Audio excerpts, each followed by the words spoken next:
Hello, TV Land. This is another segment of Connect LE. Welcome to our little home away from home. That's right. It's my pleasure to introduce to you our honorable Mayor, Steve Manos, and we have some great distinguished guests here today. Yes, we do. This is Giovanni Huerta. He will be our Sherpa through the mountains that are the podcast of Connect LE today, and we're joined by our esteemed guests here. We've got on my left, Lieutenant David Clark with the Riverside County Sheriff's Department.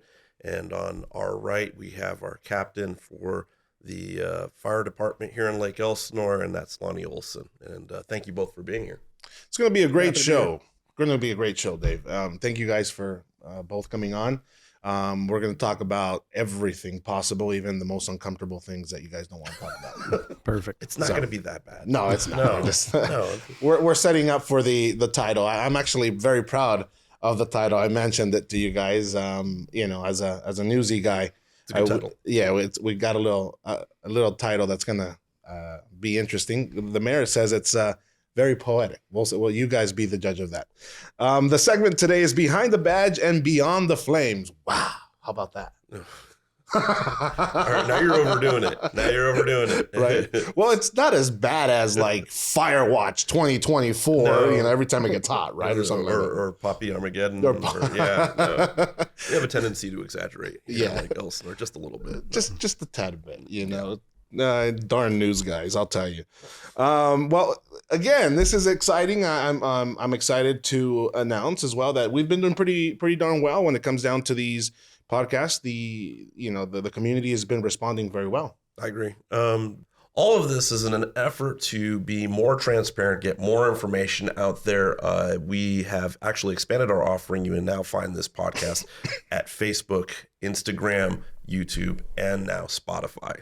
So check us out. Yeah. The best part about this whole thing is somebody emailed us and said, hey, that's a pretty cool line you guys put. It's information that you need to know about and that you want to absolutely know about. There's some things in the city that, you might not know about that you will find out here. And some of these topics are going to be touched on today. So just so you understand where we're going with this, the topic of today, like I mentioned, is Behind the Badge and Beyond the Flames. We're going to be talking to Lieutenant Clark and to Chief Olson here regarding the obstacles they face and also the challenges, not only on and off or are on duty, but also, what you guys see in the community. So let's kick it off with that. And Lieutenant Clark, talk to me a little bit about your history here in Elsinore. What brought you to Elsinore? What brought you to law enforcement? Well, that's a lot. We have an hour. You might need it.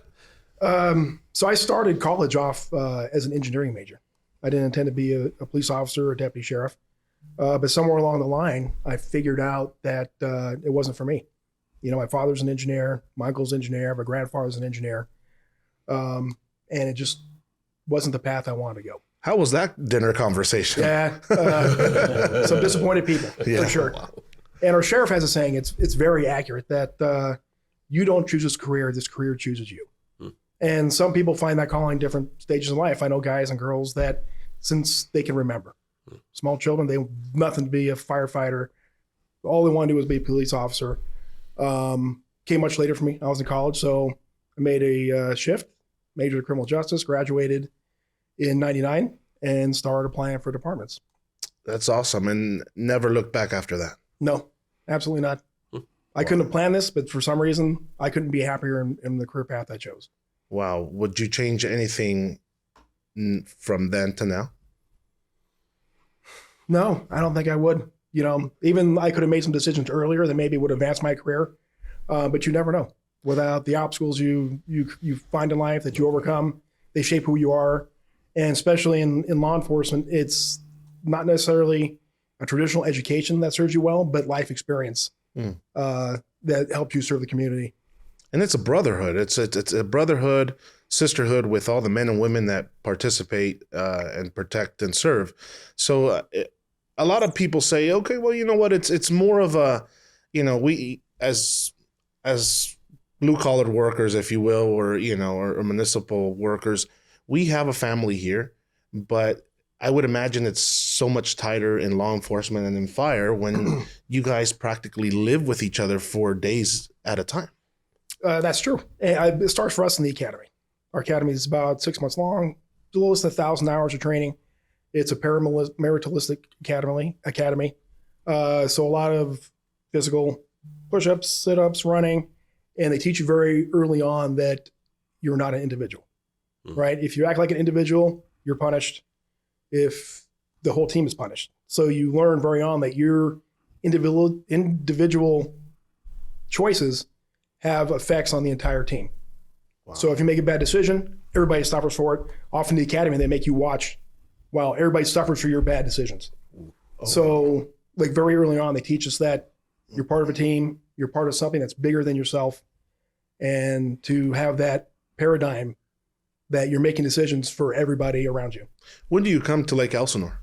I came to Lake Elsinore in July of 2021. Oh, wow. And how would you say you compare Elsinore in 2021 to now? It's very similar. Yeah. Very similar. Things just seem to be getting better. The lake's getting higher for sure, getting clearer. More deputies on the street than when I first got here. Our special team's grown a little bit. It's a very nice place to work. Very friendly relationship with the city staff. I couldn't be happier. What are some of the common misconceptions you think that folks have about our law enforcement or law enforcement in general that just aren't real? I think misconceptions are often attributed to not having contact very often with law enforcement. We have an adage, we spend 97% of our time with 3% of the population, right? The people that are out there victimizing others, stealing, robbing, hurting people. Those are people that we have most of our interactions with. And when we do have interactions with the rest of the populations, it's quite often on the worst day of their life. Somebody broke in their house, something tragic happened to them, and now we end up being associated with not good things happening, right? It's not often. So we try very hard to take opportunities when they arise, going to concerts, for example, and being there for safety and security for sure, but also taking the opportunity to talk to people when they're having a good time. And they can meet the person behind the badge, and we're people just like you. And it's a weird notion, people policing people, right? I'm a guy just like you're a guy, just like you're a guy, just like Lonnie's a guy. You know, outside the uniform, we all have the same struggles and hopes and dreams as anybody else. But we put our uniform on, we have a responsibility to police one another. You know, one of the things that I've heard, and I know it's a misconception, they just don't understand what's happening, is somebody will call for help, and somebody will show up and they'll respond to the call for help, and then they get like lots of questions, and they go, gosh, I feel like I'm the criminal, you know what I mean? And they don't understand that that's part of the training in order to go ahead and dig at what's true. Sometimes there's, various points of view on things. Sometimes people just want to use the police as a mechanism to punish a neighbor. I don't know. You know what I mean? Right? Like, so, I mean, maybe you can get into that a little bit. Well, you can't do that? No, you're not supposed to. Oh, okay. It's not very neighborly, but it happens. Yeah. Sorry, Craig. So, sorry. But it's a real that is a concern. So deputies sometimes will go and we're trying to get to A to B and not realizing that they're dealing with someone on the worst day of their life, for example. Right. Somebody broke in their house, they're having a traumatic, and don't take the time to emotionally connect with them. Giving them a chance to talk. The deputy's going through the questions because he's done this type of investigation 100 times. He knows what has to be asked. Often comes with maturity. As we mature as deputy sheriffs, we get better at building rapport with people, giving the opportunity, and realize we do care. Just because the deputy is going from A to Z through his investigation, trying to get through it as fast as he can so we can get on to the next call for service, because it's very likely there's somebody else who's called in waiting for a deputy to show up. The sooner he can finish with your emergency, the quicker he can get on to the next. And some of these people, rightly so, feel a little put off, like maybe they didn't care. That's not true. How many calls a day is our sheriff's department getting per day on an average day? On the whole sheriff's department? Well, no, just for the Lake Elsinore response calls. Lake Elsinore, around 200 for the city of Lake Elsinore. Yeah. Oh, wow. That's, wow. Yeah. I don't think people realize. They have no idea. there's some phone calls that you're going to get where you're going to turn the lights on and you're going to be there in like 2 or 3 minutes. But a lot of the phone calls that you guys get, and we'll probably kind of visit this when we talk about the fire department too. A lot of the calls that they get, have to be classified and categorized, and it's not in order of receipt. You don't respond to the calls in the order that you receive them. You're responding to the calls in the order of priority. And, Sure. And I don't think folks understand Urgency, that part. for sure. Right. But I think they would understand if they were someone whose life was in peril, that they would appreciate that we're not going to the barking dog call and we're responding to them, even though they called in after the person with the neighbor complaint or something. Not that it's not important to us. It's just weird. Right. Well, they call when I'm singing in the backyard, so I mean, I don't. I kind of get offended because I think I have a nice voice, don't you think, Steve? No, your voice is beautiful. You're quite the flower. Definitely. Go ahead. No, but that's a great point, though. I mean, a lot of people don't understand that. It's happened to me, and I'll be honest. There's a couple of years back, somebody broke into the backyard, took 2 bikes. For me, it's a priority. My God, my kid's bike is missing, but, at that point when you're heated and you're trying to just figure out, you have them on surveillance video, but I mean, they're probably gone. And, there's other priority calls. And, that does play some sort of factor when people make a call. They think that their incident is a priority. But they have to understand, right, that there is emergent calls, there's the priority calls and life-threatening calls. And can you elaborate a little bit more on what's the priority, or how do you guys manage that? So our dispatch classifies the calls as they come in. And depending on the situation, the classification call may change. They could start very low priority. For example, domestic violence that occurred the day before, nobody's hurt. Suspect's no longer in contact with them. It's a low priority call, priority 3 or 4. And sometimes these skew our numbers because it comes out as low priority. And then say it's pending for 15, 20 minutes while the deputies are doing something else, trying to get there. And then suddenly the husband comes back and maybe he's armed. So that went from a very low priority call to about as urgent as it gets. Yeah. Right. So people responding, lights and sirens, probably multiple deputies.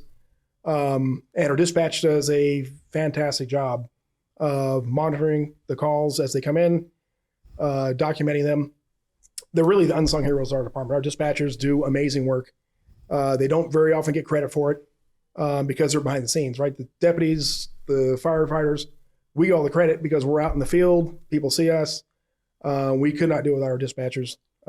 They do a phenomenal job. So they manage the priority system for us. And Lieutenant Clark, there's so much more we want to touch up on, and so many more questions, and we got some fun ones that are going to come up pretty soon. But let's transition over to Lonnie now. So Lonnie, you're a man of lots of words. Right. We can,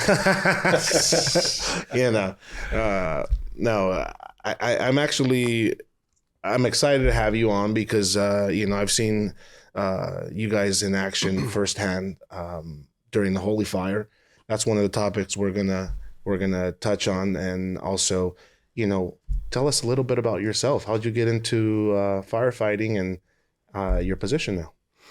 So when I was a junior in high school, my brother got a job working for the U.S. Forest Service as a firefighter, and as I was graduating, or during my junior year, he kind of recruited me to start volunteering at a local fire station. So I started doing that and got to where I was riding along and actually going to the calls with him. Never thought it would be a career. I was just kind of doing it as something to occupy my time. When I graduated high school, I tried to start my own business and found that wasn't really the life for me, much like Dave talked about. I ended up being a volunteer for a couple of years. I actually had a large fire here on the front country there in the Ortegas that hooked me. So big fire happened, and I realized this was the life for me. So then I started applying. I got a job, my first job in 1997 in Northern California. And then I started down here in 1998 with CAL FIRE, and actually in Lake Elsinore in 1999 as a firefighter. So a lot of people might not understand a county firefighter and CAL FIRE and a a firefighter from a general area, let's say like Marietta Fire Department per se, right? What's the difference so people understand when you say Cal Fire and Riverside County Fire? Can you explain those differences to them? Absolutely. So we have a perfect example here within the city of Lake Elsinore. So our downtown Lake Elsinore fire station is actually a state-funded fire station, not on the funding of the city, and it has 2 wildland fire-style brush engines that are designed to fight wildland firefighting out of it. And then we also put a medic squad. So our medic squad 10 that is funded by the city is also housed at that fire station.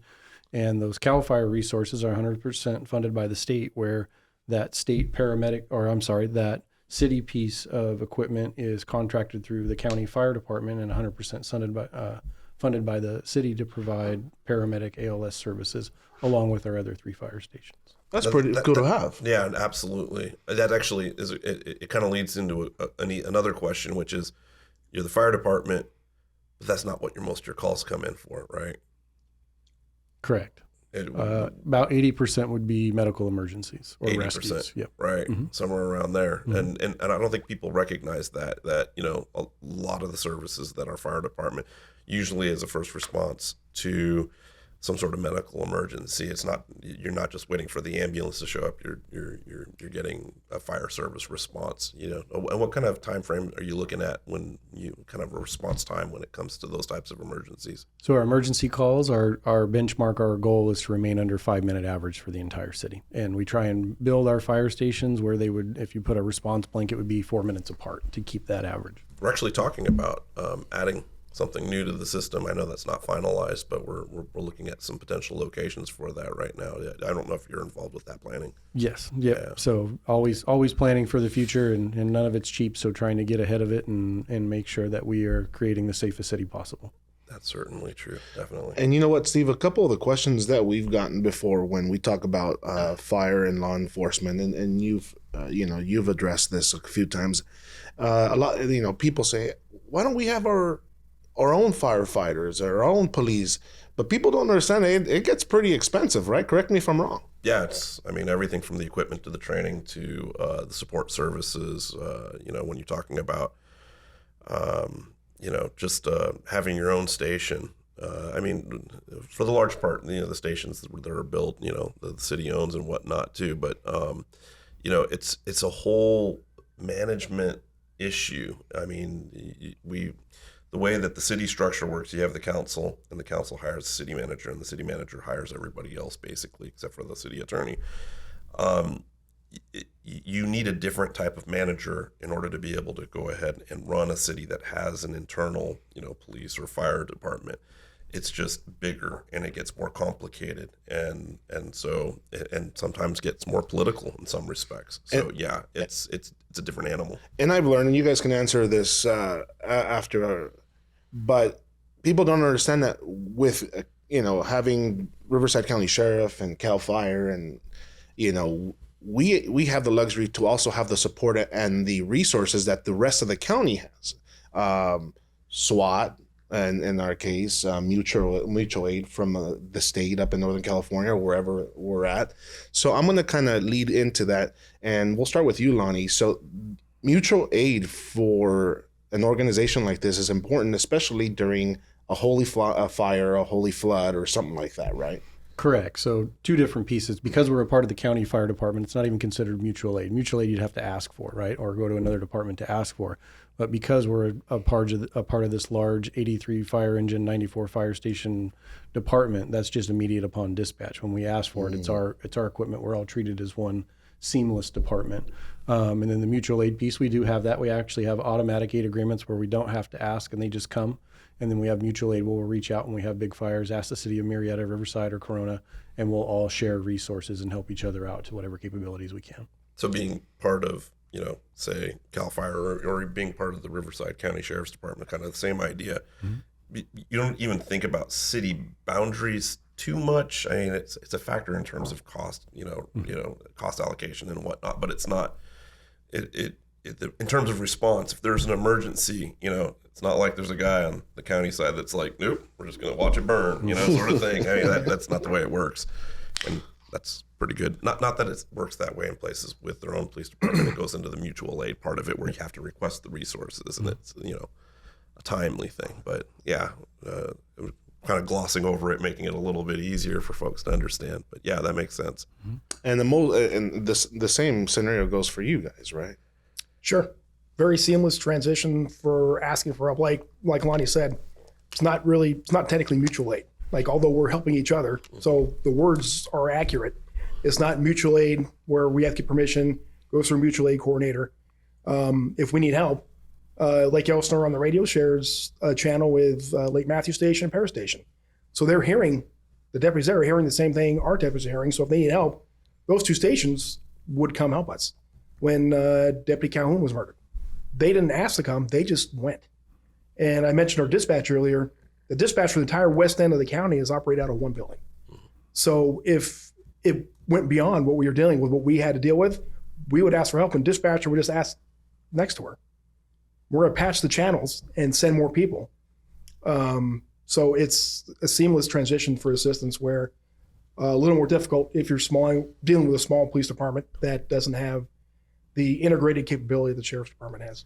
And now that you mentioned Deputy Calhoun, that was one of my first incidents working on this side of the line. I always reported on sad situations like that. And I'll tell you, just the response time with our assistant city manager, Shannon, and seeing how everybody was deployed within minutes. It's sad to say that we had to do that, but you saw the camaraderie, the brotherhood, the sense of unity of one community when you really needed it, and you saw this firsthand too.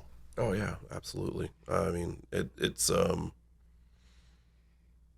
big deal. I mean, it's almost like a trauma bonding, like you're talking about, Sure. right from the get-go, and then and then that continues as you continue through experiences. As I'm sure the same with the fire department, where it's life and death. I have friends that, I think we all have friends that are either in law enforcement, the fire department, and whatnot. And, you have that conversation about your worst day, and it's certainly it's hard to wrap your head around because the average person doesn't really see it Right. on a regular basis, and then these guys, they deal with it on a daily basis.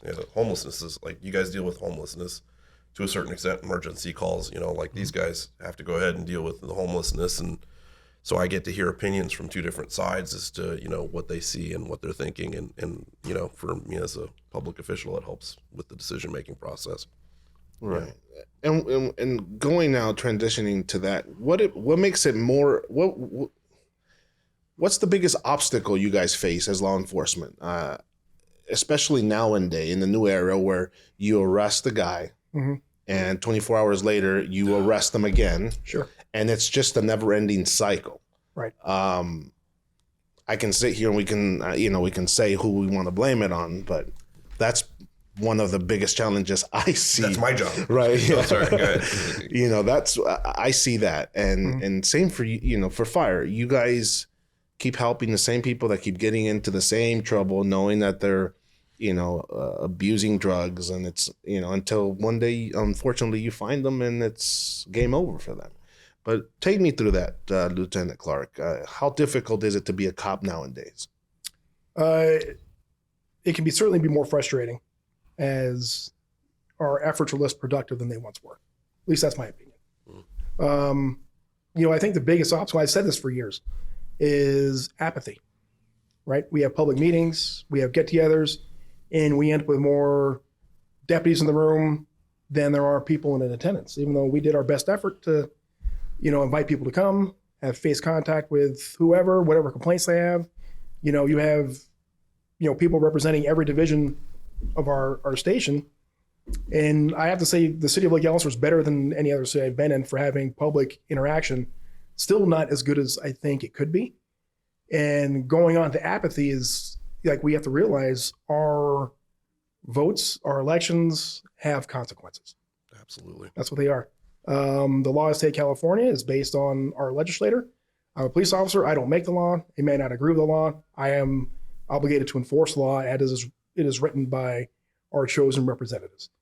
I can tell you before Prop 47 was launched, we were much more effective in dealing with homelessness, drug issues, stuff like that. And we could have a different conversation about the social reasons for addiction. But as far as mitigating the negative impact that addiction has on a community, that hurt us a lot. And now you can't look one certain way because somebody's going to get offended or there's going to be a lawsuit, potentially. So it's sad. It's sad because there's many residents that see it, but and I'll just lay off that topic. But well, no. I mean, here's some good news. Help may be on the way. Yeah. We just I attended a meeting recently where Mike Hestron, our district attorney for Riverside County, is supporting an initiative effort which would reform Prop 47, to your point, where it would add a little bit more of a compassionate response, because I think what California responded to with Prop 47 was the 3 strikes law, and where people were ending up getting life sentences for being caught with what some proponents of that law would say was not something that was serious enough to go ahead and earn a life sentence. And so they don't want to go ahead and swing it back the other direction. So far, the initiative massages Prop 47 so that it encourages people to go through the drug courts, for instance, but if you don't go through the drug courts, if you're not going through rehab, then there is jail time. So, that is still on the table. Or if you get caught stealing multiple times, that the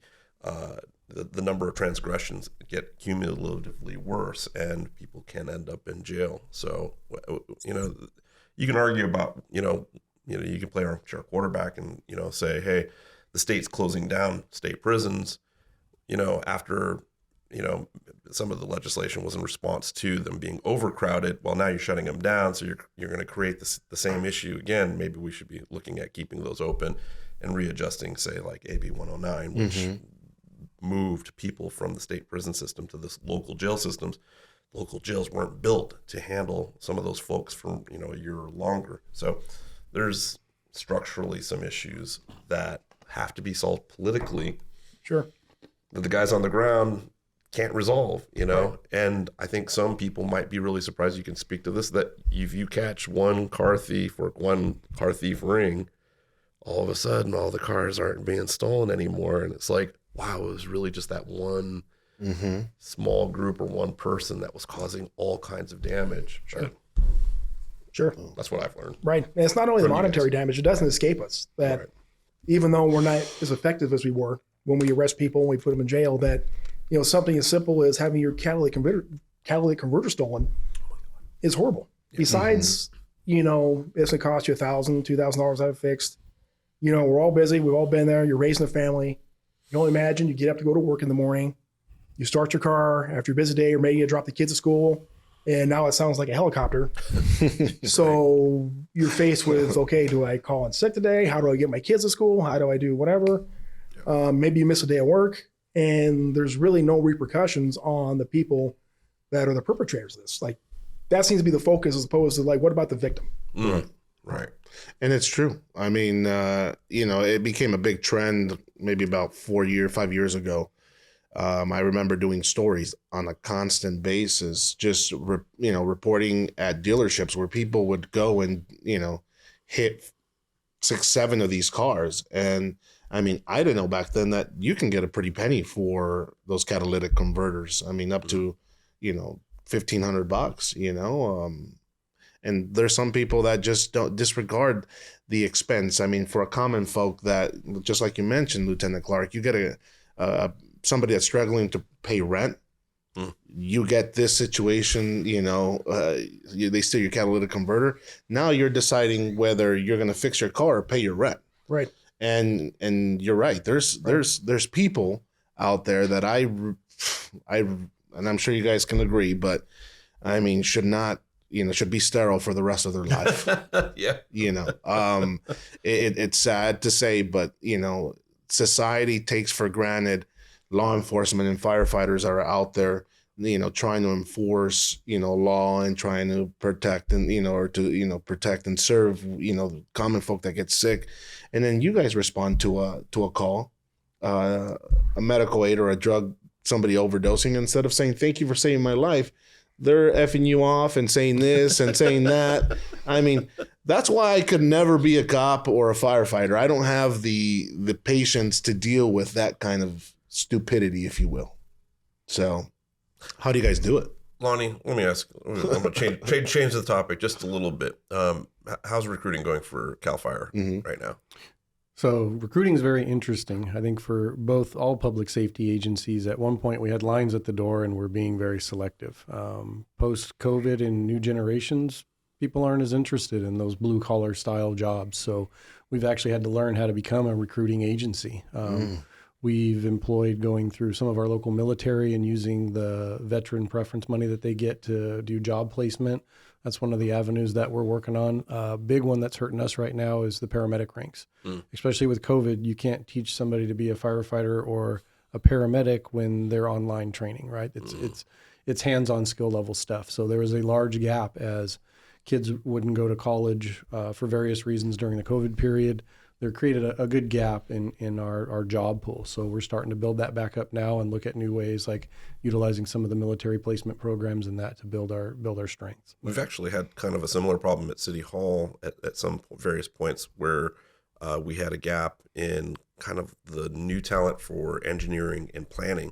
Same exact issue. Kids, were derailed or didn't see the value in the education.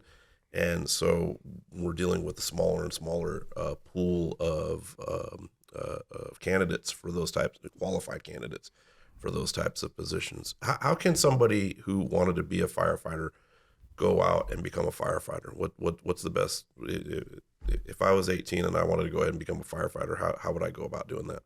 We have our own recruitment website, join.rvcfire.org, that will walk you through the process. It'll put you in contact with one of our recruiters that'll guide you through it. And there's multiple avenues. There's going through the 4-year college program, as well as we hire reserves that are kids still in high school, anywhere between 13 to 21 years old. We actually have that Explorer program here at our Rosetta Canyon Fire Station. And then we have a volunteer program for those that aren't quite sure. They can come in. And there's tons of avenues. It's not just the floor firefighter, right? We have administrators, we have public information officers. We actually have a small group of law enforcement that specifically will deal with arson investigation when the sheriff needs assistance with that. And they deal more subject matter experts in that one skill. But there's a ton of avenues within the fire department beyond just the guys riding on the fire engines. But that join.rvcfire.org is our website that'll set them on that pathway to figure out which is best for them. Is the movie Backdraft a good indicator of what it's like to be a firefighter? Just for the public's knowledge. No.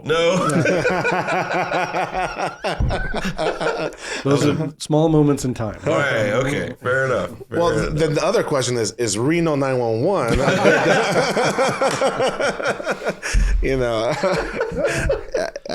That'd be kind of interesting to see law enforcement in shorts like that.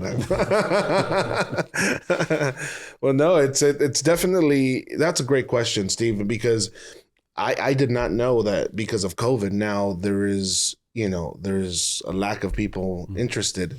But again, I think it's happening everywhere in not only in law enforcement and fire, but throughout everything. Now you got companies offering $20 to flip a burger, which also affects what you guys are doing, right, Lieutenant Clark?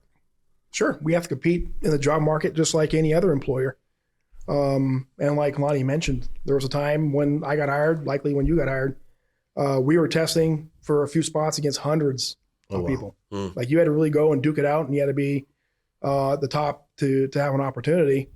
And not that we were taking everybody, but it's a lot less competitive than it used to be for sure. We have an entire recruiting division that does nothing but focus on recruiting. They go out, they do events, they advise people how to get through the process. We have expedited hiring events where you can come out and do everything up to the background process. So we're trying everything they can do to get people in. Has Has social media been a factor in the perception of law enforcement now? I know that everybody shoots video when you make a simple arrest. And as a journalist throughout my years, I've seen videos that have come out on the news where cops are, in an altercation with a suspect. But the funny part is a lot of the people on TV land do not understand that more than half of that video is missing. You only see the exciting part. And I'll be the first one to say that. There was many investigations that I did. One of them in El Monte PD with one of my great friends now. Same situation. They sent us a video, and all they sent us was 37 seconds of it. Right. And that's this was an incident back in 2006 where we're flying over El Monte. There's a pursuit. A bunch of cops, go and arrest the suspect. The suspect, is detained. You see an officer jump on him. It looked worse than that. And for the people at home, Giovanni used to report news stories. So that's what he's talking about in reference to that. He received the clip and then required a report. Thank you. So we received the clip, and to that point, our news director went haywire. Oh, this is breaking news. She said, "Hey, time out." I said, "What's the real story here?" We could have flipped that to be a really great, story for rating, but after we did confirm and check, it was not even close to it. The guy was an armed suspect, wanted for multiple felonies. He had a stolen vehicle, took off. Long story short, social media went haywire on that. CNN picked it up and it went the other way. But to what to my explanation and to my point is that, social media, ever since people have a phone in their hand and that can record, they utilize that information sometimes against the positivity of what you guys are doing. Sure. Can you explain to me a couple things that you guys have encountered? Opportunistic people, right? They've been around forever. Everybody, not everybody, a lot of people just want their 15 minutes of fame on social media, and sometimes that's an easy way to get it. Whenever it comes to us using force on a citizen, it never looks good. It's not good. It's an unfortunate part of our job. However, at times it's a necessary part of our job. And law enforcement, I think, to our own fault, we were slow to change to the changing times of rapidly deployed information. The information was getting out very quickly, and law enforcement generally we'll wait till the entire investigation is completed, and then we'll make a statement, which could be months, years, depending on what we're talking about. And I think our sheriff and many sheriffs are getting in front of it, and actually, when CNN or somebody puts out misinformation or half-truths, they're willing to stand up and say early on, no, this is the truth. And I think that transparency is serving us. And even though the earlier you get information, the greater likelihood it may not be 100% factually accurate. I think they've also realized the importance of getting out and protecting the image and really showing people the work that is being done by the law enforcement, because we can't do it by ourselves. Lieutenant Clark, I have to say that Sheriff Chad Bianco's done a phenomenal job, because just to your point, for many years, elected officials were reluctant to get on social media because you're putting something in writing, right? And you can take that, you can go ahead and compartmentalize it and whatnot. He's done a very good job of getting out there and saying, this is what happened. This is what's been reported. Here's some video, as associated with that, and was making the case and showing people what you guys were dealing with on a regular basis. People, they want the interaction where you have to go to where the news is. You got to go where the people are. And if they're on social media, then that's a tool. We're going to use social media to go ahead and provide this information. And that's the entire point. So, phenomenal job. We changed topics, but I just wanted to go ahead and make one point to the kids before about the careers.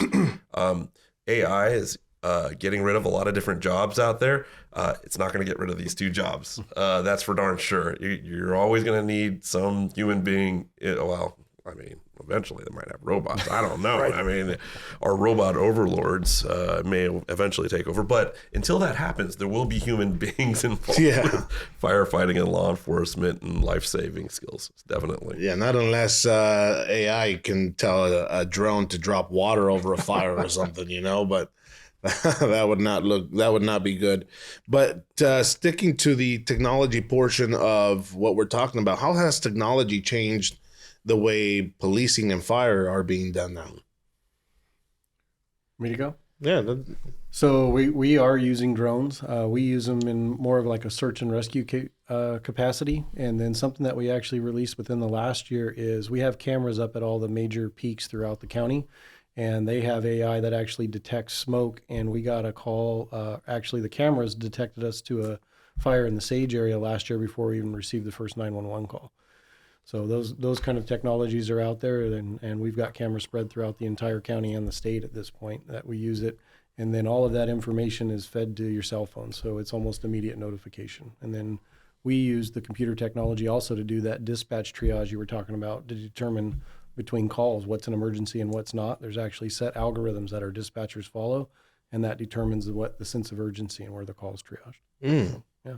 Interesting. Yeah. So how, on your behalf, on the sheriff's side, how does technology, come in play on a day-to-day basis? So like the fire department, we use drones. City of Lake Yellowstone has several. They are a game changer for sure. I really think they represent part of the future of law enforcement. I know we all see the helicopters up there. And I don't think the helicopters necessarily will go away anytime soon, but I do see them being augmented increasingly by the use of drones. Are relatively inexpensive. They can increase officer safety. They can enhance our response times. They can not replace necessarily a peace officer, but maybe they can, for the lower priority calls, maybe a suspicious vehicle or something, a drone could clear that call by going out there, so the vehicle's gone. And no need to waste that deputy's time, him driving somewhere to drive around in circles and figure out the same thing the drone found out in a fraction of the time. He or she can now be spending time doing other calls or doing proactive police work. And outside of drones, camera technology, AI technology, like our Flock system, has made a huge impact on our success and our effectiveness in enforcing the law. Can I get a funny take on the robots? The cone head guys. I don't know if those are effective. Those are not effective. I don't seem to be very intimidated by them. Right. I'm just saying, I don't know what to think of that.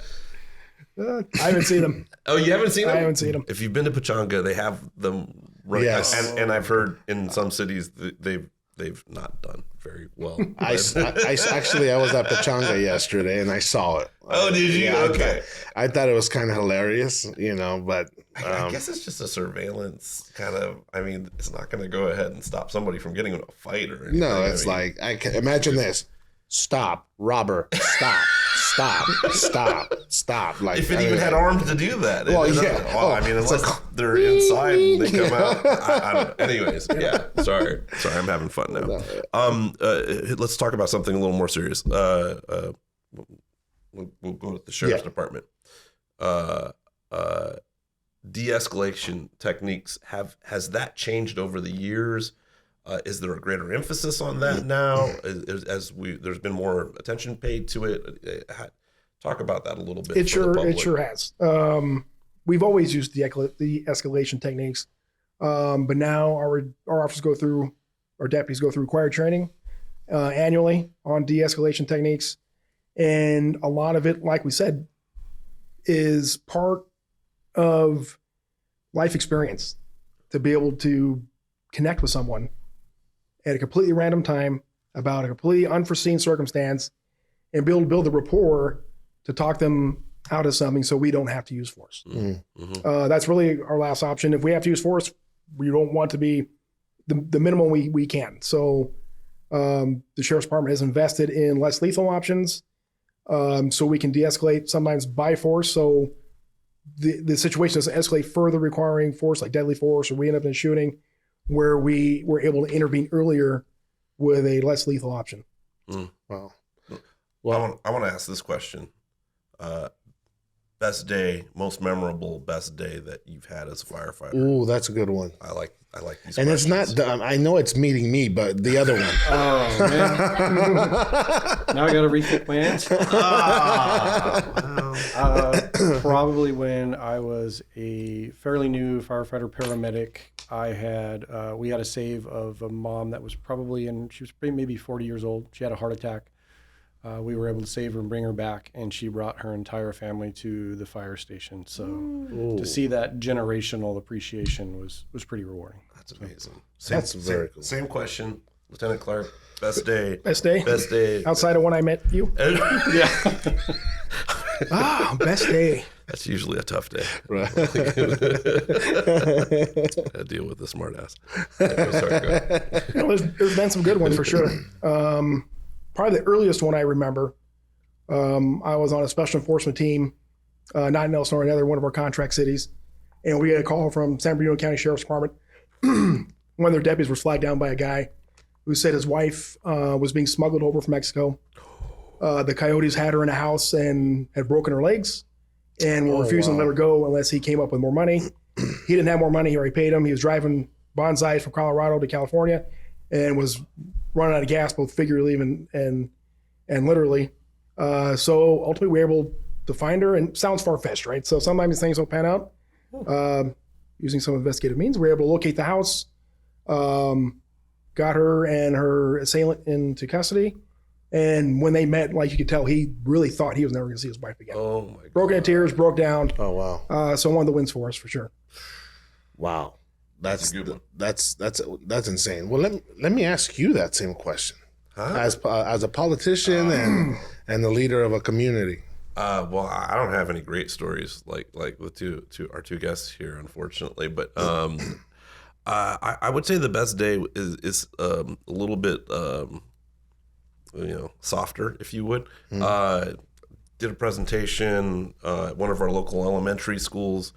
Just got the kids fired up about the mayor being there. These are elementary school, aged kids, so they get more. So they haven't tuned out yet. They're more engaged. And at the end of the event, I'm just there, and one of the kids. First of all, everybody wanted an autograph. Okay, well, and that's going to be worth not much later on. But and then one of the kids, after he got his autograph, which I was mostly signing on their hands. Asked for a hug. He says, "Can I get a hug?" And I said, "Sure." So I give the kid a hug, and then another kid's like, "I want a hug." And then I'm all like, "All right, here's a hug." Okay, this is getting out of hand. And a bunch of kids came up and it was a big circle of about 20, maybe 30 kids all at one time. And I got kind of emotional because my kids are kind of grown up a little bit. So it was just, one of the folks with the school district got a picture of that, and that was good. That was a special moment. That's very cool. Yeah. Well, now that we're in the softer portion of it, there's there's some really cool questions there that we want to go ahead and transition to. Yeah. Sorry about that. Yeah. No, actually, that was a very cool story. Thank you for sharing. So we're going to play. This is the lightning round. Uh-oh. All right. We're going to give you some nice, cool questions, fun questions, and I'll have the mayor kick it off. All right. With the help of AI. I'm just kidding. Yeah. No. All right. So, Lieutenant Clark, if you could be any fictional character from a crime or detective story, who would you be and why? Oh, man. Any fictional character? That's the awkward silence right now. There's so many to choose from. Like, Right? how do you pick a great one that you want better than the other? Well, Fire Marshal Bill's a good one. Or is he? Yeah, I'd he didn't be say that. Batman for sure. Yeah. I'm just saying. Yeah, I don't know. Man, I don't have an answer. I don't know. Yeah. I'm thinking, man, but I can't come up with one that's like outstanding amongst all the others. Okay. Well, let's ask you, Lonnie. I would go with Curious George. He dressed up as a firefighter. You did. He's always having fun, right? Okay. Oh my gosh, that's so funny. Didn't see that coming, did you? No, did not see that coming. Oh my To be gosh. honest with you, I'm like Curious George. Oh yeah. Awesome. Okay. Okay. All right, Lonnie, I'll start with you on this one. What is the most bizarre safety tip you've ever come across? That's a good And one. does it actually work? Ooh, wow. That's a tough one. Bizarre safety tip. They didn't get these questions before. Yeah, no, I'm just obviously we saying, did we not are get just these before. totally like, this is left field stuff. While you think about it, you know what mine that Oh. really doesn't work. So I caught fire one day. I dropped and rolled. It didn't stop. Stop, drop, and roll. Yeah, Stop, drop, and roll. I rolled. Oh, it's still there. You know the one that I don't. It worked. I'm just kidding. In the same vein, the one that I don't think would work would be the duck and cover. You know, during the nuclear. I was like, what were they doing? Yeah, it's like- Oh, I mean, I know that everything was lead based at the time, so maybe the table might have and the building might have provided a little cup. No. Yeah. Mostly kissing your bottom goodbye. You know what I mean? You're pretty much burying yourself. Right, pretty much. Yeah. So which safety? And I'm sure you guys have a lot because I've covered a lot of, of those where they say, hey, this is the way to do it, and then. It's such a tough question. And, can't say the wrong thing because you're ruining the safety message. Trying to think of one that's legacy that we wouldn't teach anymore. I'm not sure my memory goes back that far. No. What do you think about that one? How about one of yours? I don't know any safety questions, but I do hear a lot about people ask questions about how to defeat our E-Pass, like breathalyzer. Yeah. There's a bunch of put a penny in your mouth, drink pickle juice, all sorts of really bizarre stuff, and none of it works. Trust me, it doesn't. No. No, I'm just kidding. just kidding. Yeah, I mean, I've heard funny stories. I've seen funny stories online about a kid who grew up and he was saying that they got rid of one of these things in the cars that he used to see when he was growing up. He says this thing that would blow into it in order to go ahead and make the car start. And he doesn't know why he got rid of those. And I'm all like, and everybody's looking at him going, Yeah, Dad might have had a problem. Yeah. That explains why my dad used to say, "Mijo, blow in here real quick." Okay, Papa. Oh, man, that was funny. Yeah, no, that's. How about one more? One more? All right. Let's go with strangest call you've ever responded to. Yeah. Something that's just wacky.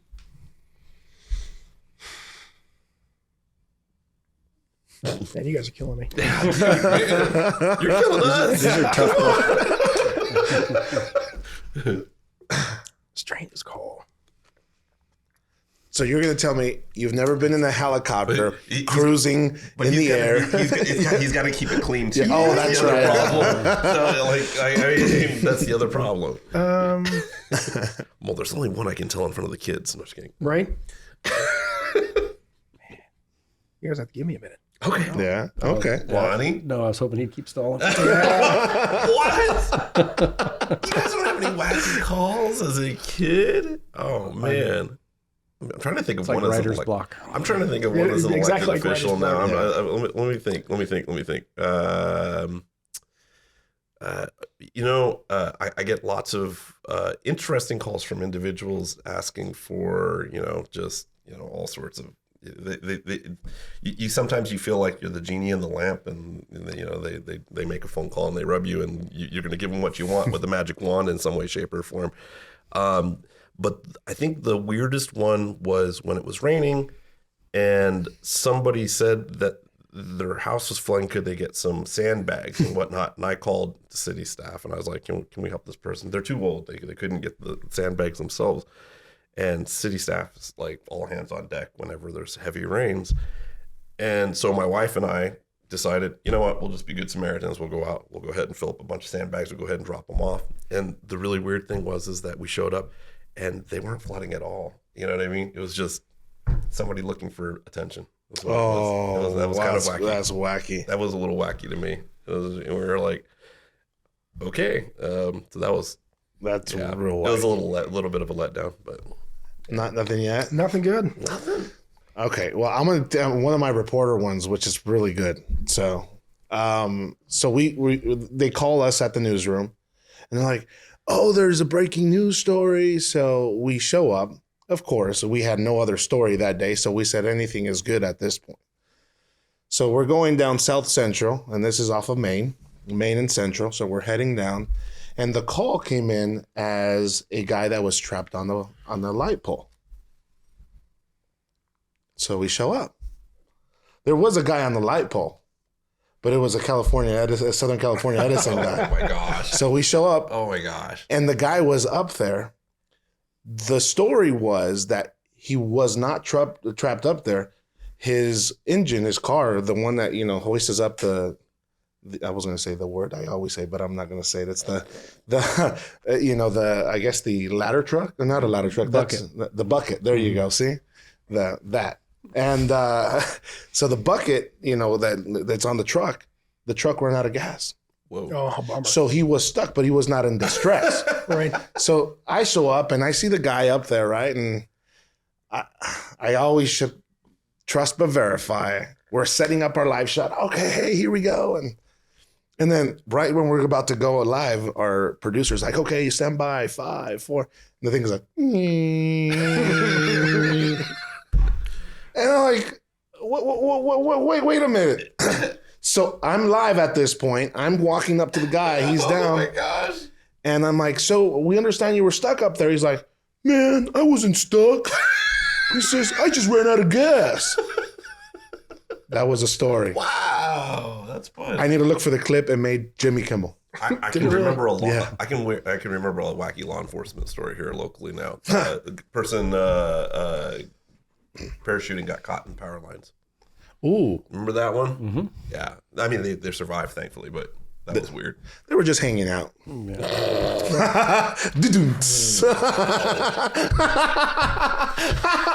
Oh, no, stop. Oh, man. Hey, We're going to make Giovanni sing on the way out Yeah. on this one. No, but it's been a great conversation with you guys. I mean, we've learned a lot, but not only that, the point is, right, Steve, to make sure that the community knows that, we're also human and not robotic. Stop, please stop. So, Stop. no, and we've we've gotten some great feedback, and Lonnie, I can't say enough, man. You guys, Holy Fire did awesome. Thank you. It was my first. Actually, I had just moved in here 3 days before that, and I'm coming home. I've told this story to Shannon, our assistant city manager. I'm like, you know what? We were moving in. We're coming in, to the city, and I'm on my way home from the morning show, and they're like, "Hey, Gio, so you moved to Elsinore, right?" I'm like, "Yeah, 3 days ago. We're barely moving our stuff in." Okay, so we get there, right? And then so, well, you have a fire going over the hill right now. I'm like, no, I'm literally off the 91 and the 15 freeway. I can see the header, but you don't see, you don't think it's over. Well, from the time I was at the 91 and 15 to Lake Street, that thing was like right over. And I've never reported from the place I live. And that was one of the first times I did. So that was kind of really cool. But I did see firsthand how all hands on deck, I love the Forest Service, but you guys were the show of force there. It was, you guys protected everything from the McVicker area down. I happened to be at Rice Canyon. My kids were the first day of school there. They were evacuated. So, I mean, just to see the just camaraderie and everything you guys put in together. I mean, I'm sure you guys battled a good fight that day. That was a big fire. Yep. Wow. I saw the jet that flew. This guy was just. Oh, the DC-10, right? The DC-10 came in and dropped the retardant, and literally I saw the fire just go like it was there and then it wasn't there. And that plane, I do not know how he maneuvered it the way that he did. He or she, I don't know what, I don't know who the pilot was. Point is that it was absolutely amazing to watch with your own two eyes. I just Right. happened to be in the neighborhood. Like, I was worried about the houses, and it was just absolutely insane. Yeah, no, it's crazy. So crazy, fun. That guy got in trouble for that too. Did you? Yeah, I think that pilot got like, we had to write a letter of like, praise, and we sent it across, and part of it was because that we heard that he might have gotten in trouble for saving a bunch of houses. Oh wow, I guess he broke some rules. So wow. yeah, Kudos to the pilot and the staff on there. That you saved our community, that's for sure. you guys are crazy. All right, well, this is gonna sum it up for us for this episode of Connect LE. Stay tuned for more. We do have a monthly segment, every month with different topics that interest you and information that you want to know about. Thank you so much for joining us, and we'll catch you next time.